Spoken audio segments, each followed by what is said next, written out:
Last time we ranked the mountains that scare you in July. This one is colder. These are the 20 stretches of American road that turn on you the second the temperature drops, where the grade you climbed all summer grows a coat of ice and starts doing the driving for you. Nobody put these in order. 50 years of chained-up drivers and burned-out brakes did that. And we backed every single one with hard numbers, state data, crash records, and the stories drivers trade at the fuel island when the wind won't quit. Some of these you climb. Some of these just close on top of you and don't ask permission. One of them is so remote the polar bears get a vote. And waiting at the very top is a single stretch of interstate that swallowed more than 100 vehicles in one afternoon and got a wartime nickname from the drivers who survive it. You already know the state. Let's get into it. Number 20, Black Mountain, on Interstate 40 east of Asheville, North Carolina. This one starts the list because it's the teacher for the whole Southeast. It announces itself the honest way, with a runaway ramp and a speed limit written just for trucks. The grade only runs 4 to 5%, which looks like a warm-up next to the Western Monsters coming later. But it's the length that gets you, a long, unwinding drop toward Old Fort that has cooked brakes for decades. Now add winter. Sitting up around 2,700 feet on the Blue Ridge Escarpment, Black Mountain catches freezing rain and black ice, while Asheville down the hill sits wet and clear. You come off the summit with warm drums into a shaded curve glazed with ice, and 80,000 pounds decides the corner for you. The cost of Black Mountain is rarely the truck. It's the overconfidence it burns out of a flatland driver before the real mountains get a turn. Cheap tuition. Pay it here or pay a lot more later. Number 19, Fancy Gap, where Interstate 77 climbs the Blue Ridge out of North Carolina into Virginia. Its weapon is the oldest one in the mountains, and winter loads it. Fog sits on this escarpment roughly a third of the year, and in the cold months it rides in on freezing air that lays black ice under the whiteout at the same time. On Easter Sunday of 2013, the mountain showed everyone exactly what that combination does. The fog came down on the grade near the base, and 17 separate crashes stacked into a single mile. When it lifted, 95 vehicles were involved, 3 people were dead, and 25 were hurt. It wasn't even the mountain's first fatal pileup, just its biggest. Virginia answered with a $7.5 million variable speed limit system that drops the numbers on electronic signs the moment the fog rolls in. It cut the low visibility crash rate by more than half, and it still isn't enough on the worst days. The cost at Fancy Gap is your eyesight. Every skill you own assumes you can see the trailer ahead. This mountain takes that first. When the signs start counting the speed down, believe them. The drivers who didn't are the reason the signs exist. Number 18, Monteagle Mountain, Interstate 24 between Nashville and Chattanooga. They wrote songs about this one before winter ever came into it. Johnny Cash sang about Monteagle, and Jerry Reed ran a fictional load down its grade in the Bandit years, and every driver east of the Mississippi nodded along because it was barely fiction. The eastbound descent drops about 1,161 feet over 4 miles at a 6% grade, and Tennessee takes it seriously enough that it built a mandatory inspection station at the summit. The state made a checkpoint whose entire job is confirming your brakes exist before this hill gets a shot at them. Then, winter adds its own cruelty. The Cumberland Plateau ices over while the valleys stay wet, and the same descent where drivers already lose brakes now hides black ice in the shade of every curve. And here's the detail that has killed people. Trucks are told to keep right, but both runaway ramps sit on the left, so a driver who loses it has to cross traffic out of control to reach his own rescue. The cost of Monteagle is a hill ordinary drivers meet on an ordinary Tuesday. No glory, No warning but the signs, now with ice under it. Number 17, Raton Pass, Interstate 25, on the line between New Mexico and Colorado. In good weather, this is an easy 6% pull over the Sangre de Cristos at 7,834 feet, and drivers who only run it in summer never understand the reputation. Winter is where Raton collects. This pass sits square in the path of fast-moving plain storms, and when one hits, it doesn't just snow, it blows. Blowing snow, zero visibility, and ice shut the whole thing down, and it happens more than most drivers expect. New Mexico has closed Interstate 25 across Raton over and over in recent winters, sometimes in both directions, sometimes for the better part of a day, with troopers manning gates at the state line and no estimate on reopening. The problem is that this is the most direct route between all of New Mexico and Denver, so when it closes, there is no clean detour, just a long, ugly loop through worse country. The cost of Raton is the funnel. One storm off the plains, and the only sensible road north simply says no, and you park in Raton or Trinidad and wait it out with everybody else who ignored the forecast. Number 16, Cajon Pass, Interstate 15 between San Bernardino and the high desert. This is the funnel every driver in the Southwest gets poured through. The gap connecting Los Angeles to Las Vegas and everything beyond, and it may move more nervous freight than any pass on this list. In summer, it's the grade and the wind. In winter, it's the surprise. Cajon sits just high enough, around 4,200 feet at the summit, to catch snow a few times a year in a region that owns none of the reflexes for it. When the storm comes down that low, the CHP simply closes the interstate because most of the four-wheelers around you have never seen snow, and none of them are carrying chains. And here's the trap for a trucker. You're not climbing a lonely mountain road, you're on a full Los Angeles freeway tilted downhill, 4 lanes of panicking cars weaving around a rig you're trying very hard to slow. Add the Santa Ana winds that rip through the gap hard enough to lay an empty trailer on its side, and Cajon produces wreckage the way other roads produce potholes. The cost is vigilance at volume. Any one hazard here is survivable. The pass hands you all of them at once in traffic. Number 15, the Grapevine, Interstate 5 over Teton Pass, north of Los Angeles. Here's a fact that stops people. The road that carries the groceries and half the freight in California, roughly 80,000 vehicles a day, gets closed by an inch of snow. Cajon Pass only tops out around 4,100 feet, but that's high enough. And the danger isn't even the snow, it's the ice. Chains aren't allowed on the Grapevine because the icy stretch is so short, there's nowhere to take them off, which means when the summit glazes over, you have a freeway full of drivers who don't expect snow, don't carry chains, and have never driven in it. Caltrans runs an actual named program for this one road, Operation Snowflake, and when the ice comes, CHP closes the whole interstate and swings a median gate at Castaic to turn thousands of trucks around. In February of 2026, crashes and ice shut the northbound Grapevine and dumped every truck onto Highway 138, which is worse. The cost of the Grapevine is the choke point. There's no honest alternative, the side roads are traps, and every driver running the 5 knows the winter forecast for this one passed by heart. Number 14, Wolf Creek Pass, U.S. Route 160 in southern Colorado. This is the only road on this list with a state marketing campaign begging drivers to fear it. The Colorado Department of Transportation runs a program called Beware the Wolf, and when a highway department starts advertising against its own road, you should listen.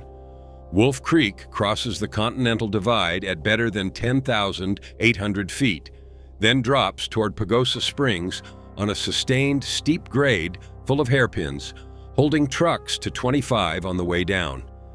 Miss that number, and the runaway ramps are waiting, and Colorado will let you use one without a ticket, but you'll still pay to have your truck dragged out of the gravel. C.W. McCall put this mountain in a song 50 years ago about two boys losing their brakes with a load of chickens, and the reason it works is that every driver knows it's barely a joke. Winter multiplies all of it. The snow up there is measured in feet, not inches, and the elk cross wherever they please. The cost of Wolf Creek is written into the campaign name. The state already told you it's a wolf. Treat it like a dog, and it'll teach you the difference. Number 13, Siskiyou Summit, Interstate 5 just north of the California line in Oregon. Siskiyou holds a title no driver forgets once he's earned it the hard way. It's the steepest grade on the entire interstate highway system, a 6% sustained wall, and it's the only road between Sacramento and Portland that matters, which means every load running the West Coast spine has to pay this toll. The summit sits high enough to catch snow, while the valleys on both sides sit in the rain, so you can start in a drizzle and top out in a blizzard. Winter is when Siskiyou collects. Oregon's chain law lives on this mountain, and when the flashing signs come on, the chain-up areas fill with drivers, throwing iron in the slush, while the pass decides whether to stay open at all.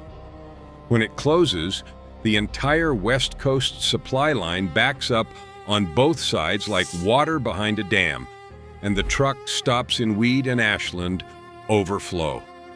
The cost of Siskiyou is that there's no opting out.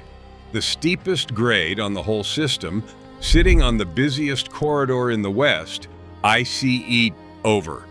The respect is mandatory, and the mountain checks. Number 12, Cabbage Hill, also called Dead Man Pass, on Interstate 84 between Pendleton and LaGrange, Oregon. The second name is the whole story. This is a 7-mile, 6% westbound drop that loses about 2,000 feet of elevation and ends in a double hairpin with truck advisories posted as low as 18 miles an hour. And Oregon's own numbers explain the fear. 78% of the commercial crashes here involve out-of-state carriers, and 59% are caused by brake failure. Read those together and you understand Cabbage. It kills the drivers who crest the top, not knowing what's on the other side. Winter turns the screw because this stretch has some of the most changeable weather in the Northwest, and freezing fog lays black ice on the shaded corners right where you'd need to slow for the hairpins. In December of 2012, a tour bus lost it on this hill in icy conditions and went down an 85-foot embankment, killing 9. The state built a brake check station at the summit and 2 runaway ramps on the way down, and still that 78% number holds because you cannot sign your way out of ignorance. The cost of Cabbage runs from your brake shoes all the way to your name on a report. It earned the word dead man honestly. Number 11, Teton Pass, Wyoming Highway 22, between Idaho and Jackson Hole. Every driver gets warned about this one exactly once, because once is enough. The grade off the summit toward Wilson pushes 10%, a number that belongs on a ski trail map, not a state highway, and runaway trucks have been a documented problem here for years. Wyoming's answer tells you how serious it is. The state spent $3.66 million on a crash arrestor system, a series of web nets designed to physically catch a truck that's out of brakes, like the barrier on an aircraft carrier, except the aircraft is 80,000 pounds. There's a sand ramp, too, and reaching it can mean crossing traffic while you're already out of control. Local freight runs Teton because the long way around eats an hour, and that arithmetic has pulled plenty of drivers onto a grade their equipment had no business meeting. Now, freeze it. At 10% with ice under the tires, your brakes aren't slowing the truck, They're negotiating with it, and the negotiation gets shorter with every degree the drums heat up. The cost of Teton is the shortcut tax, an hour saved on the map, paid back in nets and sand on the longest 4 miles in Wyoming. Number 10, Stevens Pass, U.S. Route 2 across the Washington Cascades. This pass carries the heaviest history of any winter road in America, and it isn't close. On March 1, 1910, an avalanche came off the slope above the rail line at Wellington, just below Stevens Pass, and swept 2 trains into the canyon. It killed 96 people. It is still the deadliest avalanche in United States history, and it happened right here on this mountain in exactly the conditions this road faces every winter. Today, U.S. Route 2 climbs over the top at about 4,000 feet, and the avalanche danger never left. WSDOT closes the road to run avalanche control, the chain law goes up when the snow flies, and the corridor shed slides across the pavement the same way it did a century ago. It's the quieter of Washington's crossings, which means fewer plows and slower response when something goes wrong. The cost of Stevens Pass is the calendar and occasionally the mountain itself coming down. When the state closes it for control work, you sit. When they don't close it fast enough, you learn why Wellington is still in the record books. Number 9, the Buffalo stretch of the Interstate 90 New York Thruway and the lake effect snow off Lake Erie. This is the only entry on this list where the enemy is a lake. Lake effect snow is a different animal from a normal storm. A single band that parks over one strip of the thruway and drops 3, 4, 5 inches an hour while the sun shines 10 miles away. When it turns on, New York doesn't mess around. It bans tandems and empty trailers and then closes the whole thruway to trucks from Rochester to the Pennsylvania line, sometimes more than 100 miles at once. And the reason they slam it shut so fast is history. In storms past, jackknifed rigs east of Buffalo boxed in traffic and buried hundreds of motorists for 20 hours and more, some stranded overnight in their cabs in blowing whiteout. The Skyway and the local spans ice up and close to trucks a dozen days a winter on their own. The cost here is the wall of snow you drive into at highway speed with a lake feeding it and a trailer that grows a sail in the crosswind. When the ban goes up on the thruway, it isn't the state being cautious. It's the state remembering the last time it wasn't. Number 8, Loveland Pass, U.S. Route 6 in Colorado, the road you take when you're not allowed to take the safe one. Interstate 70 crosses the Rockies through the Eisenhower Tunnel, but hazardous materials are banned from the tunnel, so every fuel tanker and every hazmat placard in Colorado gets sent up and over the top instead on Loveland Pass at nearly 12,000 feet of exposed switchbacks above the tree line. Read that twice. The loads too dangerous for the tunnel are assigned to the more dangerous road, and the drivers hauling them don't get a vote. Up there, the guardrails are decorative, the wind comes over the divide sideways, and Loveland closes for weather before anything else in the corridor because there's nothing on top to slow a storm down. The descent toward Arapahoe Basin is steep enough that a runaway ramp waits below the ski area for the trucks that lose the argument.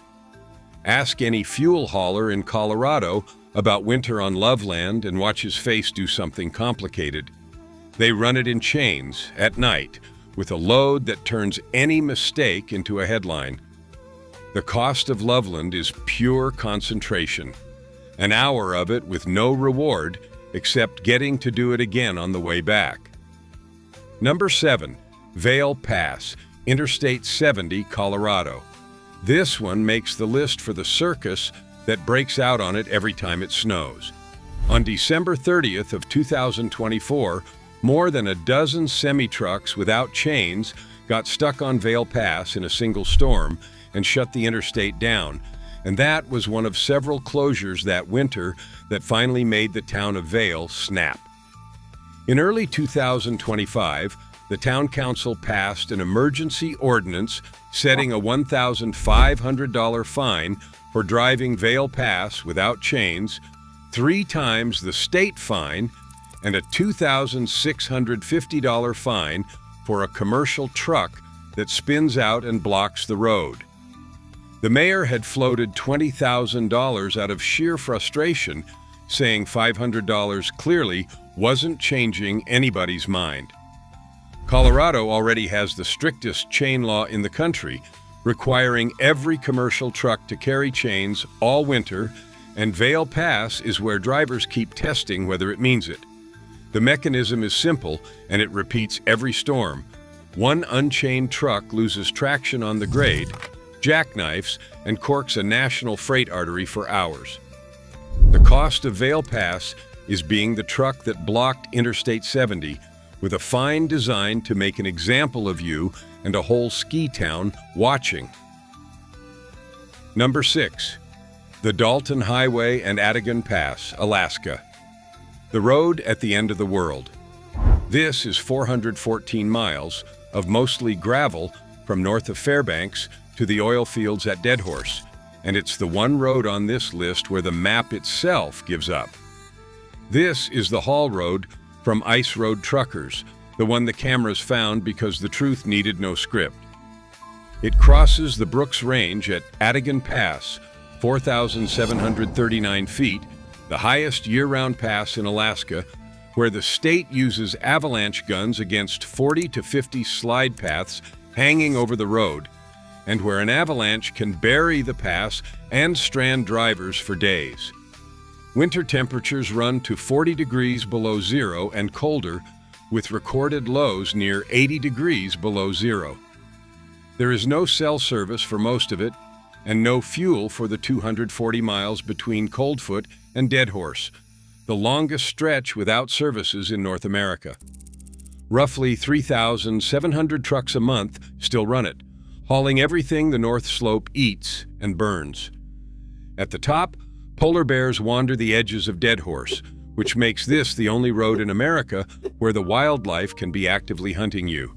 The cost of the Dalton is total self-reliance. Breakdown out there and help is measured in hours, weather permitting, and the weather rarely permits. Quick one while we're stopped up here in the cold. If this list has kept you off even one bad road tonight, hit subscribe.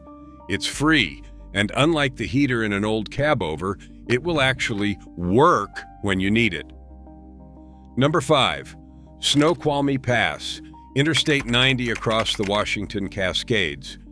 Snoqualmie is the lowest and busiest of Washington's 3 year-round crossings. And don't let the low summit fool you, that's the trap. At around 3,000 feet, the storms arrive right on the rain and snow line, so the road flips from wet to sheet ice inside an hour. No warning. Roughly 35 million tons of freight cross this pass every year, and about half a dozen avalanche chutes cross the corridor, which means WSDOT regularly closes the whole thing to run avalanche control. When they don't close it, drivers do it for them, because for years, more than half the closures on Snoqualmie came from vehicles that ignored the chain-up requirement, spun out, and blocked the lanes. The state now runs the fine to $500 and puts the state patrol on the pass during storms, citing drivers who don't chain.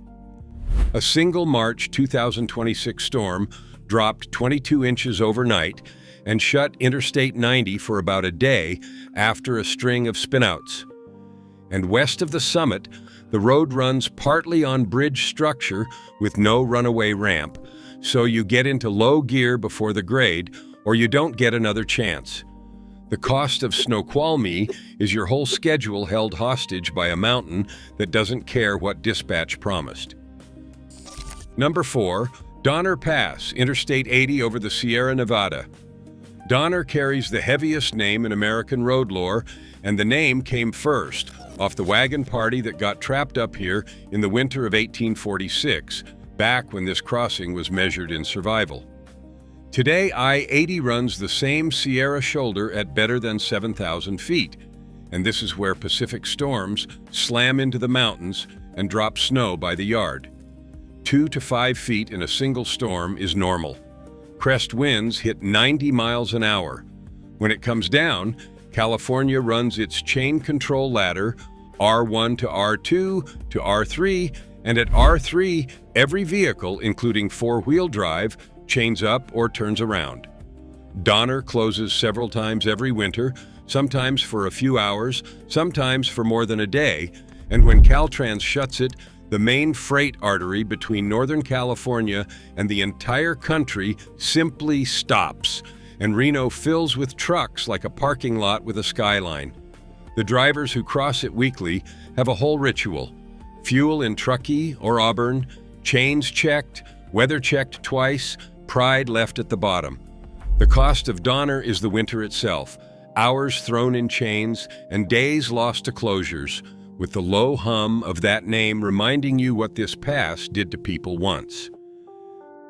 Number 3, the Interstate 70 Mountain Corridor in Colorado, the Eisenhower Tunnel down through Straight Creek and Floyd Hill. This is the hardest sustained stretch of interstate in America, and winter is when it collects the bill. Start at the top. The Eisenhower Tunnel sits at 11,158 feet, the highest point on the entire interstate highway system. The grades stacking up to it and falling away from it run 6 and 7% for miles at a time. And here's the number that should make your palms sweat. The lower Straight Creek runaway ramp just west of the tunnel is the most heavily used truck escape ramp in the United States. The whole corridor's ramps get used dozens of times a year, which is more than one driver a week losing brakes on this one road. Now bury it in snow. Colorado had to pass a law barring trucks from the left lane at Floyd Hill, the tunnel, Vail Pass, and Glenwood Canyon just to keep the corridor moving in storms, and the State Patrol actively enforces it. Altitude, grade, weather, and ski traffic all get compressed into one corridor the entire national freight map still has to use. The cost of Interstate 70 is arithmetic. More than one driver a week runs out of brakes here in a good season. Winter shortens the odds, and the only question the mountain asks is whether you did your math at the top. Number 2, the Northern Plains Ground Blizzard, Interstate 94 across North Dakota, and Interstate 29 up its eastern edge. Everything above this was a mountain. This is the opposite kind of death trap, and it might be worse because there's nothing to see coming. Out here, the land is flat and the wind is constant, and it doesn't even need fresh snow. It lifts what's already down and turns a clear afternoon into a ground blizzard with zero visibility in minutes. When it hits, North Dakota closes the interstate by the hundreds of miles, swinging physical gates across I-94 and I-29, and in the worst storms, shutting nearly 500 miles at once from Montana to Jamestown. Blizzard warnings run with 50 to 70 miles per hour gusts and wind chills of 30 and 40 below, cold that kills a stranded driver, not just delays him. Rescue crews have been unable to reach vehicles buried on a closed interstate because the weather won't let them. And these gates are not a suggestion. Troopers have literally watched a semi crash straight through a closure gate into the whiteout beyond, which is exactly the mistake that gets people killed out there. The cost of the Northern Plains is exposure of a different kind. Break down or get stuck between exits in a real ground blizzard, and the danger isn't the crash, it's the cold that comes after, in a place where help can't reach you until the wind decides to stop. And the worst winter road in America for an 18-wheeler is Interstate 80 across southern Wyoming, the Elk Mountain and Arlington corridor between Rawlins and Laramie. Nothing else on this list combines the killers the way this stretch does. Wyoming's own road agency describes the whole state as basically one 400-mile mountain pass, and the summit here runs over 8,000 feet. But the elevation isn't even the point. The wind is. It doesn't need fresh snow. It rips old snow off the ground and builds a whiteout on a clear day, and it does it right where the interstate is walled in with guardrails, so there's nowhere to pull off when the wall of white hits. The pileups are legendary. One crash a few winters back swallowed more than 100 vehicles and killed 3 people, drivers reporting that nobody could stop on the ice. Another day put 44 trucks and cars into a single wreck. In the winter of 2025 and 2026 alone, this stretch racked up whiteout pileups again and again. Semis jackknifed in the median, hundreds of motorists stranded for hours, drivers saying they couldn't see 10 feet in front of the hood 75% of the time. And when it closes, it doesn't reopen clean. It opens for a couple of hours and slams shut the moment somebody crashes, so drivers sit for a day, sometimes 2, while the reefer burns fuel and the delivery window becomes a memory. The parallel roads are worse. There is no clever reroute. The drivers who run this corridor call it the Snow Chi Min Trail, and they mean it. The cost of Interstate 80 Wyoming is everything this whole countdown has covered, stacked onto one 100-mile stretch. The grade, the ice, the whiteout, the closures, the cold, and a pileup number nothing else can touch. Fuel in Laramie or Rawlins, check the closure map like it's a weather report, and when it says the road is bad, park early on your own terms. Treat Elk Mountain with the respect you'd give an ocean, because that is basically what it is up there, weather with a road running through it. So that's the 20, from a schoolhouse hill on the Blue Ridge to the coldest 100 miles in the lower 48. And notice the pattern the whole list kept whispering. Winter almost never wins with one trick. It's the grade plus the ice, the fog plus the black ice underneath, the wind plus the whiteout, the closure plus the cold that comes after. The drivers who get in trouble are almost always missing preparation, not luck. A little context on the whole picture.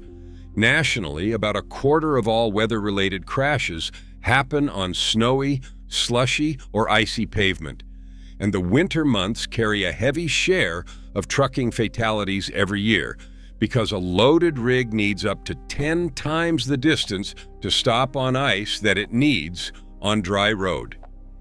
That's the real enemy on all 20 of these, not the mountain. The distance between you and the truck ahead when the road turns to glass. Now it's your turn. Drop the winter road that taught you respect in the comments, the pass, or the plane, or the lake effect band where you learned something the hard way because somebody running it tomorrow hasn't learned it yet. And if this list is riding shotgun for you now, subscribe. It's still the only thing in trucking that's free. Until next time, keep the rubber side down, the shiny side up, and check your chains before the grade, not after.